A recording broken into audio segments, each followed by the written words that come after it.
Iran पर Israel ने हमले का किया दावा, सैन्य ठिकानों को बनाया निशाना। तेहरान के कई इलाकों में सुनी गई धमाके की आवाज। इजरायली सेना ने कहा, ईरान और इसके प्रॉक्सी लगातार बना रहे इजराइल को निशाना। उनके हमलों का जवाब दिया गया कि हमें अपनी देश की रक्षा का अधिकार। ईरान के मुख्य सैन्य बलों में एक रिवोल्यूशनरी गार्ड्स के हेडक्वार्टर को बनाया निशाना। IRGS की मिसाइल फैक्ट्री पर किया गया हमला। ईरान की राजधानी तेहरान में कई जगह इजराइल का हमला। तेहरान एयरपोर्ट के पास भी धमाका हुआ। तेहरान एयरपोर्ट से सभी उड़ानें रद्द। अब आइए आगे बढ़ते हैं। वायु प्रदूषण से जुड़ी तमाम बड़ी खबरें आपको दिखाते हैं तेज रफ्तार से।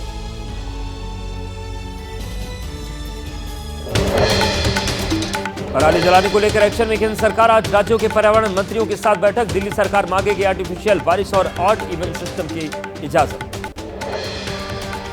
दिल्ली में बढ़ते पोल्यूशन के बीच पड़ोसी राज्यों में जलाई जा रही है पराली। हरियाणा से सामने आया मामला। करनाल में जलाई गई पराली। पराली जलाने के मुद्दे पर हरियाणा के मंत्री महिपाल ढांडा ने कहा, हरियाणा में पराली नहीं जलाई जा रही। पंजाब में सरकार कुछ नहीं कर पाई, इसलिए सब हो रहा है। पराली जलाने पर हुई दर्ज FIR पर भड़के पंजाब के किसान। नेशनल हाईवे को जाम कर दिया गया। धीमी गति से हो रही धान की खरीद और DAPA के मुद्दे पर भी सरकार को घेरने की तैयारी। दिल्ली में प्रदूषण का कहर। RML हॉस्पिटल के डॉक्टर पुलिन गुप्ता ने कहा, करीब 30% बड़े मरीज मास्क लगाने और जरूरी होने पर ही घर से बाहर निकलने की सलाह। प्रदूषण पर बोले कांग्रेस सांसद M टैगोर, पटाखों को बताया जाता है इसके लिए जिम्मेदार, लेकिन पहले ही दिल्ली में हाल बुरा है। हरियाणा, पंजाब, दिल्ली की सरकार को मिलकर काम करना चाहिए। बीजेपी नेता साजिद अलवी ने कहा, केंद्र ने यमुना नदी की सफाई के लिए दिल्ली सरकार को दिए 3000 करोड़ रुपए। गोपाल राय बताएं कहां गए पैसे। अब देश के अलग अलग हिस्सों की तमाम बड़ी खबरें आपको दिखाते हैं फटाफट अंदाज में। बारामूला में सेना का सर्च ऑपरेशन। आतंकियों की तलाश कर रही है सेना। बारामूला में हुए आतंकी हमले में 3 जवान हुए थे शहीद। 2 पोर्टर की भी मौत। गुलमर्ग आतंकी हमले के शहीद को अंतिम विदाई। राइफलमैन कैसर अहमद का अंतिम संस्कार किया गया। अनंतनाग में उमड़े बड़ी संख्या में लोग। जम्मू कश्मीर में करीब 130 आतंकी सक्रिय। सेना ने कहा, जल्द ही इन्हें इनके अंजाम तक पहुंचाएंगे। बीते 5 साल में 720 आतंकियों को किया ढेर। बारामूला आतंकी हमले पर lieutenant general MV Sachinder Kumar ने कहा, सीमा पार से आतंकियों को मिल रही मदद, निपटने के लिए तैयार है सरकार। बारामूला आतंकी हमले पर फारूक अब्दुल्ला ने कहा, हमारा भविष्य बर्बाद करने के लिए किए जा रहे हमले। पाकिस्तान के लोग अपना देश देखें, हम पाकिस्तान का हिस्सा नहीं बनने वाले। पंजाब के पूर्व मुख्यमंत्री अमरिंदर सिंह भारत कनाडा संबंध पर बोले, ट्रूडो ने भारत कनाडा के रिश्तों को बर्बाद कर दिया है। उनका एकमात्र मकसद वहां चुनावों में सिख वोट हासिल करना। राष्ट्रपति द्रौपदी मुर्मू के 2 दिवसीय छत्तीसगढ़ दौरे का दूसरा दिन। IIT भिलाई के 4थे दीक्षांत समारोह में भी शामिल होंगे। आज IIT जोधपुर का 10वां दीक्षांत समारोह। उपराष्ट्रपति जगदीप धनखड़ होंगे मुख्य अतिथि। पहली बार 1000 से ज्यादा छात्रों को दी जाएंगी डिग्रियां और मेडल। जयपुर को भजन लाल सरकार की बड़ी सौगात। मुख्यमंत्री भजन लाल शर्मा ने नए एयरपोर्ट टर्मिनल का उद्घाटन करेंगे। कल से शुरू होगी उड़ान। नोएडा प्राधिकरण की बोर्ड बैठक आज। स्पोर्ट्स सिटी तथा किसानों को 5% भूखंड समेत कई प्रस्तावों पर लग सकती है मुहर। कम ऊंचाई के भवनों में भी लिफ्ट लगाने का प्रस्ताव। दीपावली से पहले दिल्ली में कुम्हारों की बस्ती पहुंचे राहुल गांधी। खुद बनाए दिया, पास के सैलून में करवाई शेविंग। बिहार की राजधानी पटना की सड़कों पर लालू यादव को भारत रत्न देने की मांग के लगे पोस्टर। RJD ने लालू यादव को गरीबों का मसीहा बताया। रायपुर दक्षिण के उपचुनाव से पहले कांग्रेस में गुटबाजी। छत्तीसगढ़ कांग्रेस अध्यक्ष दीपक बैज ने नहीं थामा भूपेश बघेल का हाथ। प्रचार वाहन पर चढ़ने के लिए करना चाहते थे मदद। 28 अक्टूबर से अल्बानिया में सीनियर विश्व कुश्ती चैंपियनशिप। केंद्रीय खेल मंत्री मनसुख मांडविया ने कहा, मेडल लाए भारतीय खिलाड़ी। और चलिए अब देख लेते हैं राजनीति से जुड़ी अहम खबरें।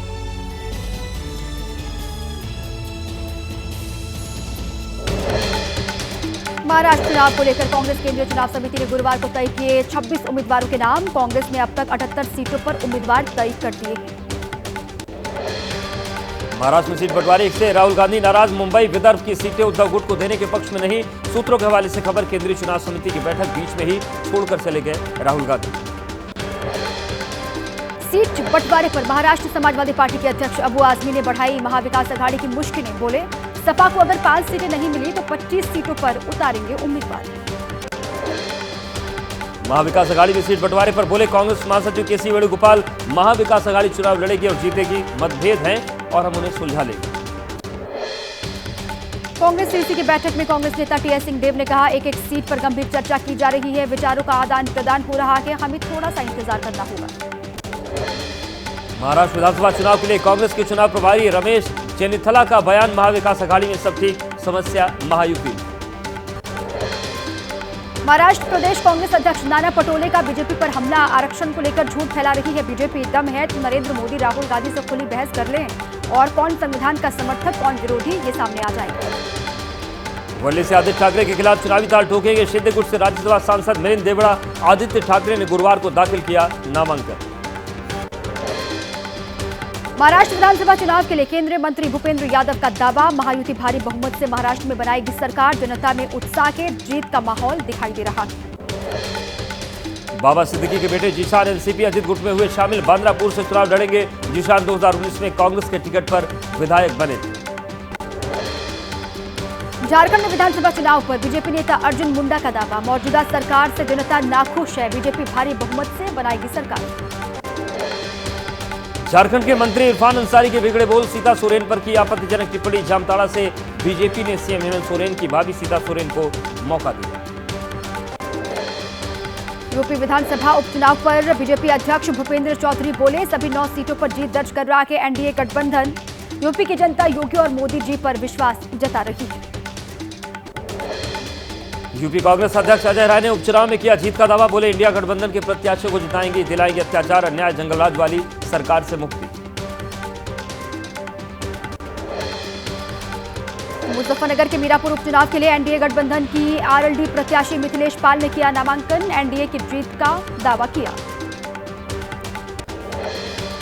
सदन राइजिंग समिट में बोले तेलंगाना के सीएम रेड्डी, दक्षिणी राज्यों को कम पैसे देती है केंद्र सरकार, उत्तर प्रदेश बिहार को मिलते हैं ज्यादा पैसे क्योंकि ये हैं बीमारू राज्य। तेलंगाना के मुख्यमंत्री रेवंत रेड्डी ने कहा, राज्य की कांग्रेस सरकार गिराना चाहते थे केसीआर और उनकी पार्टी, लेकिन उनकी पार्टी के विधायक हमारे साथ खड़े हो गए। सदन राइजिंग समिट में बोले कांग्रेस तेलंगाना के अभियान समिति के अध्यक्ष मधु गौड़ यास्की, यदि अब आप उठाते हैं आवाज तो आपको माना जाता है राष्ट्र विरोधी। एक राष्ट्र और एक चुनाव पर कांग्रेस की राष्ट्रीय प्रवक्ता डॉक्टर शमा मोहम्मद ने कहा, जैसे एक जूता सभी लोगों को फिट नहीं आ सकता, उसी तरीके से एक राष्ट्र और एक चुनाव ठीक नहीं हो सकता। हैदराबाद में वीपी सदन राइजिंग समिट, बुलेला गोपीचंद ने कहा, चैंपियन बनने के लिए होती है जोश और जुनून की जरूरत। लेखक और इतिहासकार विक्रम संपत का बयान, अराजकता की सदी थी 18वीं सदी, अंग्रेजों के खिलाफ एक साथ खड़े हो गए थे निजाम।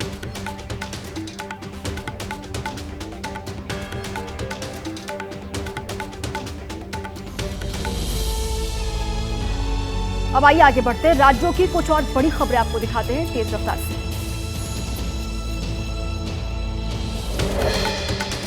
अहमदाबाद में पकड़े गए 51 बांग्लादेशी, करीब 200 संदिग्धों से भी की गई पूछताछ, जांच के दौरान मिले फर्जी दस्तावेज। आतंकी पन्नू के खिलाफ एनआईए की जांच सूत्रों के मुताबिक पन्नू की 3 संपत्ति की गई कुर्क, चंडीगढ़ में एक और, अमृतसर में प्रॉपर्टी। कन्नौज में कुल 29 कुंतल नकली मिठाई जब्त, खाद्य विभाग की टीम ने की कार्रवाई, बड़ी मात्रा में सड़ी हुई मिठाई बरामद। गोरखपुर में खराब मिठाइयों को बाजार में बेचने का खुलासा, खाद्य विभाग की टीम ने फैक्ट्री से बरामद की 25 क्विंटल एक्सपायर हो चुकी मिठाइयां। राजस्थान के कोटपुतली बहरोल में खाद्य और सुरक्षा विभाग की बड़ी कार्रवाई, 500 किलो खराब मिठाई नष्ट, 12 घरेलू गैस सिलेंडर जब्त। यूपी में दीपावली से पहले खाद्य विभाग की कार्रवाई, बुलंदशहर में नकली पनीर बनाने वाले प्लांट का खुलासा, केमिकल मिला 4000 लीटर दूध बरामद। जालोर में खाद्य और सुरक्षा विभाग की टीम की कार्रवाई, एक मिष्ठान भंडार की गोदाम से 240 किलोग्राम मिलावटी मावा टीम जब्त, कार्रवाई के बाद मिठाई दुकानदारों में मचा हड़कंप।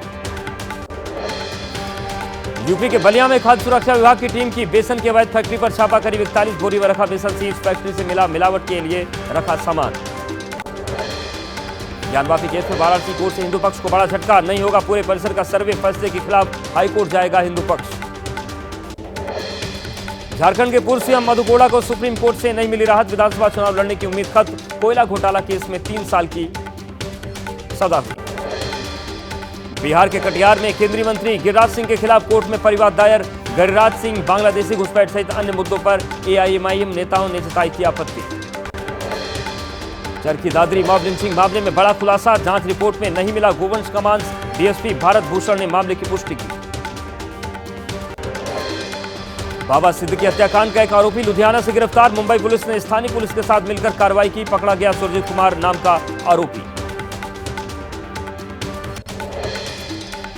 सलमान खान और लॉरेंस बिश्नोई मामले पर किसान नेता राकेश टिकैत बोले, समाज से जुड़ा मामला, हीरो को मंदिर में जाकर माफी मांग लेनी चाहिए। दिल्ली पुलिस की स्पेशल सेल ने लॉरेंस बिश्नोई गैंग से जुड़े 7 शूटर्स को गिरफ्तार किया। सुनील पहलवान नाम के शख्स की हत्या की कोशिश नाकाम। सभी आरोपी कई गंभीर वारदातों को अंजाम दे चुके। लॉरेंस गैंग को लेकर बड़ा खुलासा, टारगेट किलिंग के जीपीएस ट्रैकर का करता इस्तेमाल, गाड़ी में लगे जीपीएस करते थे ट्रैक। दिल्ली की वांटेड लेडी डॉन अनु धनखड़ नेपाल बॉर्डर से गिरफ्तार। भारत नेपाल सीमा पर किया अरेस्ट। लखीमपुर खीरी के पास हुई गिरफ्तारी। पुणे में गाड़ी से मिला 138 करोड़ का सोना। पुलिस ने आयकर विभाग को सौंपा गोल्ड। सूत्रों के मुताबिक एक लॉजिस्टिक कंपनी ला रही है गोल्ड। महाराष्ट्र विधानसभा चुनाव को लेकर कार्रवाई। मुंबई के चेंबूर में इलेक्शन कमीशन टीम ने लाखों की रकम कार से मिला कैश, पूछताछ जारी। भोपाल में घर से महिला का शव मिलने का मामला। पोस्टमार्टम रिपोर्ट के मुताबिक जहर खाने से हुई थी मौत। परिजनों ने मकान मालिक पर आरोप लगाए। गौतम बुद्ध नगर में भारी मात्रा में नशे का सामान बरामद। 64 किलो गांजा और भारी मात्रा में मिली नशीली ड्रग्स। 500 से ज्यादा पुलिस टीम ने की थी छापेमारी। रीवा में पति के साथ मंदिर घूमने गई पत्नी से गैंगरेप। पति को बंधक बनाकर पीटा। पुलिस ने कुछ संदिग्धों को गिरफ्तार किया। गाजियाबाद डेटिंग ऐप के जरिए धोखाधड़ी करने वाले गिरोह का खुलासा। पहले तय रेस्टोरेंट में बुलाती थी लड़कियां, वसूला जाता था करीब 6 गुना बिल। और देश की कुछ और अहम खबरें देख लेते फटाफट अंदाज।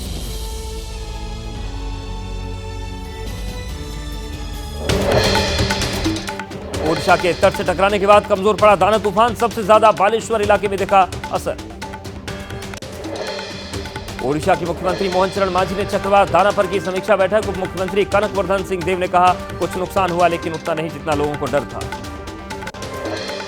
चक्रवाती तूफान दाना ने तोड़ी किसानों की कमर। ओडिशा के धामरा में फसलों को पहुंचा भारी नुकसान। खेतों में खड़ी फसल हुई बर्बाद। पश्चिम बंगाल के गंगा सागर में कपिल मुनि आश्रम के चारों ओर भरा पानी। लगातार भारी बारिश से बिगड़े हालात। दूर दूर तक सिर्फ पानी का कब्जा। तमिलनाडु के कई इलाकों में बारिश का कहर। मदुरई में लगातार बारिश ने बिगाड़े हालात। कई हिस्सों में बारिश के कारण हुआ जलभराव। ओडिशा और पश्चिम बंगाल में आज भी कई जिलों में स्कूल बंद। आईएमडी निदेशक मनोरमा मोहंती ने कहा, धीरे धीरे कम हो जाएगी बारिश। लखनऊ में अधीनस्थ चयन सेवा के दफ्तर के बाहर सैकड़ों अभ्यर्थियों ने किया धरना। पीटी 2021 परीक्षा के रिजल्ट जारी करने की मांग। हिमाचल प्रदेश के कांगड़ा में पहाड़ी पर फंसे 3 विदेशी पैराग्लाइडर्स। हेलीकॉप्टर की मदद से तीनों का रेस्क्यू। तीनों को सुरक्षित बचाया गया। लखनऊ के लोग रोजाना भिखारियों को दे देते हैं 63 लाख रुपए। सर्वे में हुआ चौंकाने वाला खुलासा। 3000 तक रोजाना कमा रहे हैं लखनऊ के कई भिखारी। दिवाली और छठ पूजा के दौरान रेलवे का इंतजाम। इस बार चलाई जाएंगी सबसे अधिक स्पेशल ट्रेन। 1,70,000 से अधिक अतिरिक्त बर्थ का इंतजाम। दिल्ली के कई टर्मिनल से चलेंगी स्पेशल ट्रेन। प्रमुख रेलगाड़ियों में जोड़े जाएंगे अतिरिक्त कोच। कई स्टेशन पर बनाए मिनी नियंत्रण कक्ष। पुणे टेस्ट में भारत पर हार का खतरा। न्यूजीलैंड की दूसरी पारी में भारत पर 301 रन की लीड बना ली है। 5 विकेट पर बनाए 198 रन। पुणे टेस्ट के दूसरे दिन भारतीय टीम 156 रन पर ऑल आउट हो गई। भारत के 5 बल्लेबाज 10 रन के स्कोर को भी पार नहीं कर पाए। पहली पारी में न्यूजीलैंड के 259 रन। इमर्जिंग एशिया कप से इंडिया टीम ए टूर्नामेंट से बाहर। सेमीफाइनल मैच में अफगानिस्तान ने 20 रन से हराया। 207 रन का लक्ष्य का जवाब में भारतीय टीम 7 विकेट खोकर 186 रन ही बना पाई। इमर्जिंग एशिया कप के फाइनल में श्रीलंका बनाम अफगानिस्तान। श्रीलंका 2017 और 2018 में जीत चुका है खिताब। 27 अक्टूबर को होगा मैच।